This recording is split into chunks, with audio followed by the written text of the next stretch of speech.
വാങ്ങിച്ചതാ. എന്താ ഇത്? ഒരു പഴഞ്ചൻ വീടോ? എവിടെയാ ഇത്? നാട്ടിൽ ഭാരതപ്പുഴയുടെ തീരത്തുള്ള ഒരു കോവിലകം. എത്രയാണ് ഇതിന്റെ വില എന്ന് എനിക്കറിയില്ല. 250 കോടിയുടെ ആസ്തിയുണ്ട് നിന്റെ സുഹൃത്ത് നന്ദകുമാറിന്. അതിൽ കൂടുതൽ വരുമെങ്കിൽ മാത്രം എനിക്ക് കുറച്ച് സമയം തരണം.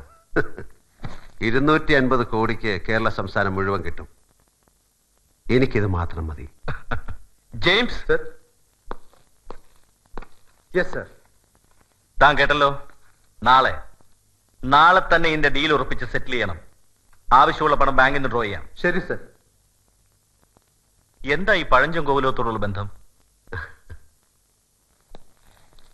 ഒരു മോഹം, കിറുക്ക്, അല്ലെങ്കിൽ പുരാവസ്തുക്കളോട് പോയ കാലത്തിനോടുള്ള ഒരു പെറ്റി എഫെക്ഷൻ, ക്രേസ്, എന്തും വിളിക്കാം. James sir. അത് വാങ്ങിക്കുന്ന എന്റെ പേരിലാകരുത്, നന്ദന്റെ പേരിൽ തന്നെ വേണം. നോ